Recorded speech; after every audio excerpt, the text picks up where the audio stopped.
मध्य प्रदेश लोक सेवा आयोग ने भी अपनी भर्ती प्रक्रिया में कुछ परिवर्तन किया है, लेकिन ये परिवर्तन एक मामूली परिवर्तन है जो कि ईएसबी के द्वारा किए गए परिवर्तन के आधार पर ही मध्य प्रदेश लोक सेवा आयोग के द्वारा कौन कौन सी परीक्षाएं आयोजित की जाएंगी और कर्मचारी चयन मंडल यानी ईएसबी के द्वारा कौन सी परीक्षा आयोजित होंगी। इसके तहत अगर मध्य प्रदेश लोक सेवा आयोग के बारे में अगर बात की जाए तो इसके तहत जो परीक्षाएं आयोजित की जा रही हैं उसे छोड़कर बाकी सारी परीक्षाएं ईएसबी के द्वारा आयोजित होंगी। मध्य प्रदेश लोक सेवा आयोग के तहत ये कहा गया है कि इसके तहत जो परीक्षाएं आयोजित की जाएंगी उसमें मुख्य तौर पर या मोटे तौर पर यह बताया गया है कि 5 जून 2026 तक आप अपने सुझाव हमें दे सकते हैं और इसमें क्या परिवर्तन किया जाना है ये भी सरकार ने यानी कि ये विभाग ने पूछा है, आयोग ने पूछा है।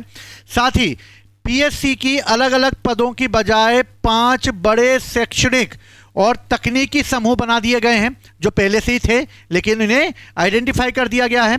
राज्य सेवा होगा, वन सेवा होगा, इंजीनियरिंग सेवा होगी, स्वास्थ्य सेवा होगी और उच्च शिक्षा सामान्य ग्रेजुएट और पोस्ट ग्रेजुएट समेत जाने के इसमें असिस्टेंट प्रोफेसर से रिलेटेड जो हैं परीक्षाएं होंगी। विभागों को हर साल 30 सितंबर तक जो है अपने पद जितने भी खाली हैं उनकी सूचना आयोग को देनी होगी, जिससे कि वो परीक्षा में कितनी पोस्ट देना है इसे वो जारी कर सके। इसकी गाइडलाइन 30 सितंबर तक सारे डिपार्टमेंट को दे दी गई है। दूसरा, उम्र की गणना भर्ती वर्ष के अगले साल यानी 1 जनवरी से ही की जाएगी जो संभवतः की जाती है। साथ ही अगर किसी पद पर सीटों के मुकाबले 3 गुना से अगर कम आवेदन आते हैं तो पीएससी बिना लिखित परीक्षा पर सीधे योग्यता और अनुभव के आधार पर इंटरव्यू ले लेगी। यानी कि अगर ऐसी कंडीशन बनती है, लेकिन बेरोजगारी इतनी है कि कंडीशन बन नहीं पाएगी, इसलिए 3 गुना से अगर कम आते हैं तो ऐसी प्रक्रिया को किया जा सकता है।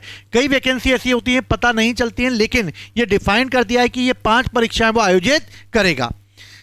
उम्र, अंक और योग्यता में छूट लेने वाले आरक्षित वर्ग यानी कि उम्र, अंक और योग्यता में छूट देने वाला जो आरक्षित वर्ग है यानी रिजर्व वर्ग है, उनके अभ्यर्थियों को सिर्फ आरक्षित सूची में ही गिना जाएगा। जनरल मेरिट में इन्हें नहीं शामिल किया जाएगा। जनरल कैटेगरी का अलग से ही पूरा रिजल्ट बनेगा और इस तरह उनका अलग से सूची तैयार की जाएगी। तो मोस्ट इंपॉर्टेंट है ये कि अब जनरल कैटेगरी का अलग से कट ऑफ तैयार होगा जो होता भी है, लेकिन अब जो अभ्यर्थियों को सिर्फ आरक्षित सूची में ही गिना जाएगा। अब इनकी गणना जनरल मेरिट में अच्छे नंबर पर आने पर जब कर दी जाती थी वैसा अब नहीं होगा। तो ये महत्वपूर्ण बदलाव जो हैं वो मध्य प्रदेश लोक सेवा आयोग के तहत किए गए हैं और इस तरीके से 5 बड़ी परीक्षाएं अब मध्य प्रदेश के द्वारा आयोजित की जाएंगी। तो ये बहुत ही अच्छा डिसीजन लिया गया है, लेकिन इसमें परीक्षाओं को नियमित तरीके से कराया जाना और नियमित तरीके से इससे होना ये सबसे महत्वपूर्ण है। पोस्ट का अच्छा आना जो दूसरी सबसे महत्वपूर्ण बात है। जो युवाओं का इस सरकारी नौकरियों से रुझान जो धीरे धीरे कम होता जा रहा है, इसी को ध्यान में रखकर ये कुछ निर्णय लिए गए हैं। लेकिन जब तक वैकेंसी अच्छे से नहीं आएगी, अच्छी पोस्ट नहीं आएगी, युवाओं का जो युवा वर्ग है उनका रुझान धीरे धीरे खत्म हो जाएगा। इसलिए सरकार को सरकारी नौकरी में लोगों की भागीदारी को बनाए रखने के लिए अधिक से अधिक सीटें निकालनी होंगी और इसी के तहत जो है मध्य प्रदेश लोक सेवा आयोग को अपना टाइम, अपना समय भी सही रूटीन पे लाना होगा। तो इन सभी को ध्यान में रखते हुए ये बदलाव की प्रक्रिया चालू की गई है।